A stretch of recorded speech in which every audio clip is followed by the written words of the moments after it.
Hi babes， 大家好，先要跟大家道歉 ，sorry， 这个视频来的好晚，今天终于到了50个问题。因为要录很久，而且不断有宝宝向我提问，所以我就想再等一等，再等一等，让所有的宝宝都有机会向我提问以后，然后我再决定选哪个50个问题，所以一直都没有碰 ，so sorry。我真的用了很久的时间来决定到底要碰哪50个问题，因为时间太长了，我想好好回答每个问题，所以我们会分成3期啦。现在你看到的是第1期，然后来回答这些所有的问题，超开心的，所以我们就今天一起来聊聊天好了。我有可能在过程当中会补我的妆，我们就一边化妆一边聊天。今天我用到一个口红，我很喜欢，是 BH Cosmetics 和那个 Ashley Tisdale 一起合作的这款口红，特好看。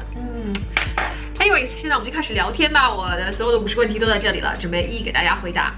问的最多的这些问题是：第一，我的留学经历。我是出生在北京，然后5岁的时候去美国，在那里上了 preschool， 就是我们这儿叫学前班吧。然后我的父母觉得我不讲中文了，又怕我把中文忘记了，所以就带我回来，然后在天津上了小学、初中，然后又回到美国上高中、大学 MBA， 这样比一般的宝宝可能要长很多。好，和翠哥的恋爱经历，我们是在新加坡认识的。那个时候我在美国的那个财经电视台叫 CNBC 当主播，翠哥在那边工作，然后我们俩在那里认识，是我最好的朋友 Olivia， 你们见过她了，是她介绍我们认识的。她是在美国上学，但是她新加坡留学的时候跟翠哥认识，成为朋友。然后之后我搬过去的时候，她又介绍我们俩认识的，就是这样的一个经历。OK， 分手经历，我们大概交往了1年半到2年这个时间之后，然后翠哥要搬去香港，然后我得到了一个工作机会，要搬去北京。然后这个时候呢，我们两个就不能决定谁要去搬到哪里去啊，或者怎么样，就分开了一段时间。然后我搬去北京以后，他来香港以后，我们就是每6个月又决定 make it work， 又决定试探一下每6个月，然后最后就是不能决定2个人是不是能最终搬到一个 city 里面去，然后就分合很多次，全都是因为异地恋的关系。但是最后呢，2个人都没有放弃，就和好了。因为我们俩在一起时间很久了，大概快要1年半了，所以非常的爱对方，就决定不管有什么样的困难，还是要和好。我觉得我脸有点亮啊，我现在 light and shade cat long D 踏上去，所以就最后决定和好了。然后呢，我最近用了一个东西，我觉得挺好玩的，我给大家看一看，叫 Tarte Rainforest of the Sea Marine Boosting Mist， 觉得好像是就喷在脸上，能让脸更舒服一点的这种东西吧，没有那么干吧。我再喷上一点啊，因为今天我的这个粉底还是比较干的。好，接着跟大家说有没有迷茫过？当然有了。我想告诉宝宝们，不管你是谁，在社会上什么地位，你收入多好，每个人都会有迷茫的时候。然后每个人在生活过程当中都会感觉到很 lost。即便是再成功的人，不管你是美国总统还是比尔盖茨，你有的时候都会感觉到，我明天会怎么样啊？未来会怎么样？每个人都有迷茫的时候。我到现在还是经常感到迷茫，但是年轻的时候呢，感到迷茫的时候就会觉得很绝望，觉得 Oh my God， 以后怎么办啊？就会，但是有的时候你要想，就是感觉到迷茫很正常。首先每个人都会感觉到，而且光是感觉到迷茫是不会帮到你的。那么在迷茫当中，你会想到自己最令你迷茫的是什么？那你可以做哪些事情会让你未来看得更清楚啊？那这样的时候，我觉得会对你有很大的帮助。第5个问题啊，职业生涯的经历。那讲到这个就要跟迷茫挂钩了。我跟大家讲讲我的职业生涯经历。我从小就学习非常好的，然后大学毕业的时候呢，被原来的雷曼兄弟公司他的首席运营官，一个叫 Joe Gregory 的这个 gentleman， 他挑中了我去参加那个奖学金，然后呢还有在雷曼兄弟公司实习的这个机会。当时真的非常难得，因为进入华尔街嘛，就成为金领。当时觉得很骄傲，因为我学习成绩很好，然后我又去面试去 interview， 做的都非常的出色。经过好像5、6轮的 interview 之后，拿到了这个工作的 offer。一开始觉得真好，就是我要走向就是狂有钱的华尔街金领的这个阳光大道上了。但是开始工作以后，发现超级的不适应，真的太辛苦了。我那时候每天早上大概10点钟上班，然后一般情况下是夜里12点下班，然后有的时候还要到夜里3点钟。给大家讲一个我特别惨的经历。有一次我去温哥华出差。我当天晚上夜里3点半下班，然后回到家里洗了个澡，然后冲去机场，因为我6点钟要去赶飞机去温哥华。然后我飞了6个小时到温哥华以后，第一件事打开我那个时候大家还用那个 BlackBerry， 暴露年龄，用那个黑莓的那个工作上面那个 email。就发现其中有一个我的老板那个时候发了一封 email 来骂我说，你怎么能出差？你去哪儿了？当时就说的很难听，说你为什么不负责任，然后站在机场我就哭了，因为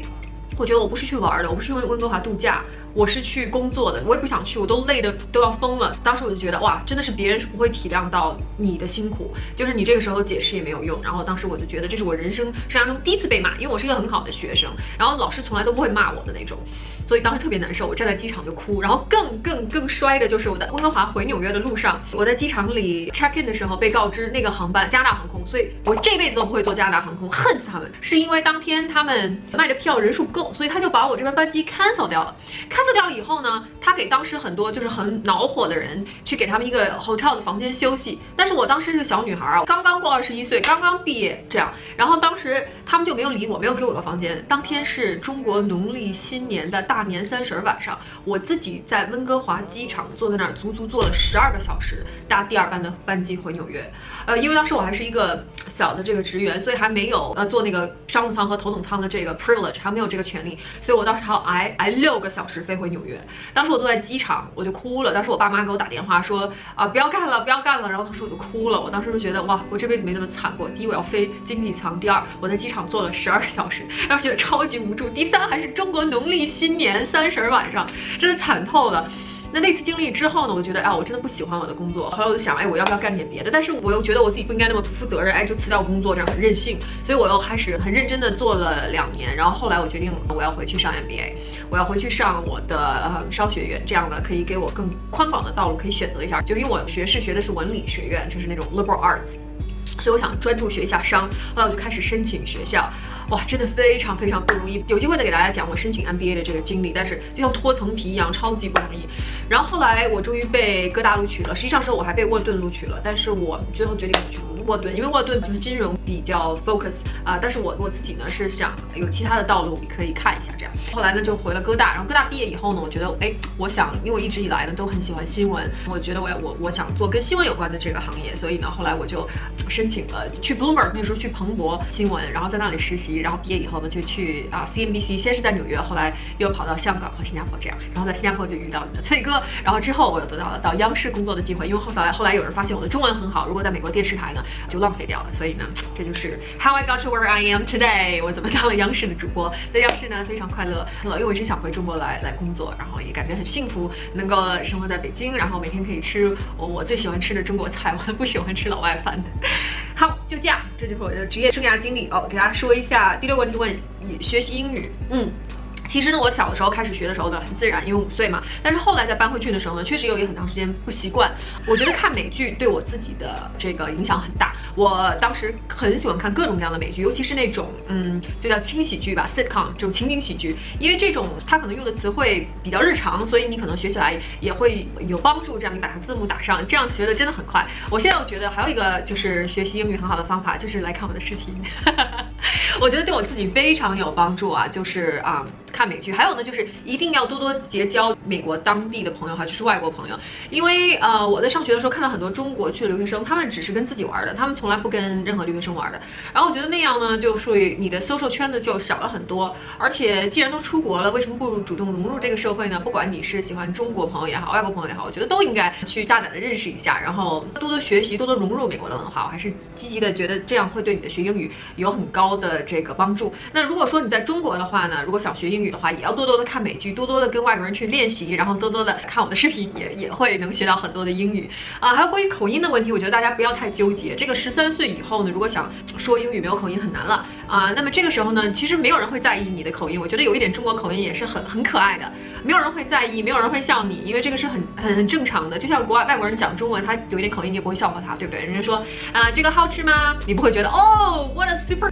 you speak， 你说中文有口音，不会的，每个人都会觉得哇你很厉害啊。对，外国人也会这样想的，就是有口音是很正常的，所以大家不要纠结，但只要敢说，经常看美剧，经常说，就会学得很好。OK。然后怎样提高气质？我觉得气质这种东西是任何的整容或者金钱什么什么都不能改变的。但是呢，女孩子的话，爱读书，爱旅游，然后好好上学，就是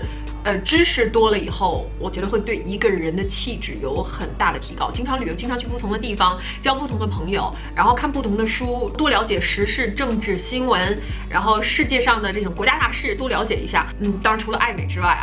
一定会对你的自身的气质有所提高。这样好，怎样变得自信？我觉得自信这种东西是由内而外发出的啊。可能随着你年龄的增长，你会越来越自信。我在年轻的时候，22岁，我很怕别人不喜欢我，然后那个时候我很担心别人觉得我长得不漂亮啊，男孩子不喜欢我啊，在男生当中不受欢迎啊，这些都是我很注重的问题。当时觉得这些问题so serious， 这些问题都是怎么讲呢？都是很令我要担心的问题啊。但是现在来讲，这些问题我觉得完全没什么了，完全不令我觉得我应该担心啊或者怎么样了。你以后就会觉得，你就是你就做好自己就好了。别人说你漂亮，你也不会变得更漂亮；别人说你丑，你也不会变得更丑。就是在网络上的很多博主也是，因为互联网是一个很比较鱼龙混杂的地方，所以有的人呢，他会说一些很难听的话，因为他可能自己生活的不愉快，所以他要把这种叫 negative energy 这种负能量传送给别人啊。那么这个时候他会说攻击别人的话，可能他根本不认识这个人。那这个时候作为我们来讲叫 absorb 就无所谓，因为年龄大了以后你就会知道啊，这个世界上有太多不一样的人，只要你做好自己每天快乐就可以了啊。大多数的人99%以上的宝宝还是完美的，还是愿意在网上好好的交朋友，对人是有一颗善良之心的，因为只有自己过得很不快乐、很苦啊，然后这样的人才会心里有点扭曲，他才会抱着一颗攻击别人的思想这样来生活，其实也蛮可怜的。OK， 再给大家讲一下正确的爱情观。有的时候很多宝宝们都问我呢，爱情当中就是经济条件重不重要？就是找男友的时候，就是说有房有车重不重要？什么这些问题，我觉得吧，这是一个很个人的问题，因为每个人对金钱的看法、对爱情的看法都不太一样，所以我并不是想把我的想法就强加于给别人，我只是想把我的想法 share 出来跟大家交流一下。我自己认为呢，首先对我来讲很重要的一点就是这个男生跟我是不是有共同语言，这点对我来说非常的重要。如果一个男生是脑子空空的话，那跟我真的不太合适啊。我是很喜欢关心时事、政治、新闻这样的人呢，他一定要很关心这些东西，我们才能交往。另外呢，还有就是他一定长得不能太难看，我不需要他。其实我老公蛮帅的，他有1.92米，也长得很帅。但是我就很幸运，不需要这个男生说你一定要1.8米以上或者怎么样，我没有这种想法。那老公就是他很高，就是撞到了。我也喜欢高的男生，但是不一样，我觉得比我高就 OK 了，我没有太多的要求还有一点呢，就是我觉得这个经济上的地位呢不能差得太远。可能有些人他不在乎，但是对我来讲，我觉得人在成长的时候呢，你是有一个特定的环境，然后对金钱的看法呢是基本比较固定的。如果相差太远的话，可能会有一些问题，就是我自己是不太去赞成。我并不想找一个超级无敌有钱，然后年龄很大，我觉得对我来说不合适，因为我还是要看到这个人，觉得他很年轻，很帅还是喜欢帅哥。但是呢，我也不喜欢找一个他说很帅，但是可能经济条件离我差得太远这样的男生，我觉得生活中呢也会出现很多的摩擦。当然，这只是对我自己来讲，每个人都有自己选择的权利。那爱情呢，其实有很多层次，每个人都不一样，所以我也并不是说告诉宝宝们一定要找怎么样，我只是分享一下我自己的想法。OK， 怎样保持身材？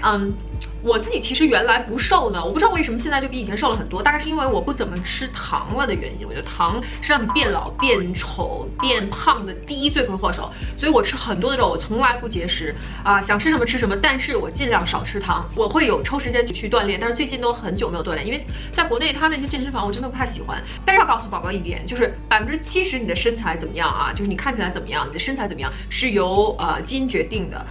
然后30%是你吃什么做什么运不运动，然后这30%里面呢70%又是吃，然后只有30%是运动，所以你吃什么这点非常非常的重要，你一定要想办法吃健康一点。当然就是说我也有吃油炸的东西我也吃甜品，但是适可而止很重要。然后呢，我会去尽量的运动我很幸运的是，我家女生在45岁之前好像都挺瘦的，然后45岁之后呢就很胖起来，所以我现在还挺幸运的，我可以随便吃，然后都没胖。但是我现在肌肉已经不如原来多了谁知道45岁以后会怎么样到时候你们再跟我聊一聊，再看看我的情况吧。我还有那么10几年可以吃，看一看吧。OK， 这就是保持身材，所以大家少吃糖，不要吃糖。好，斜杠人生如何安排时间？这个很困难，我是挺累的。最近就是因为我自己本身睡眠不太好，但是你要知道，就是自己喜欢的这种职业的话，真的是你会想办法挤出很多的时间来做你喜欢的事情。所以斜杠人生的秘诀就是一定要安排好时间，这样。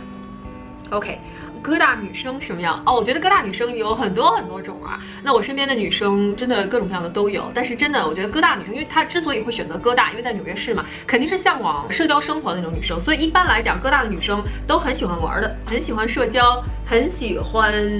交朋友，很喜欢开 party， 很喜欢穿漂亮衣服，很爱美。这个是共性啊。当然，除了很聪明、活得很努力之外啊，那这几点真的是各大女生的共性，她们真的是很喜欢社交，很喜欢开 party 这样。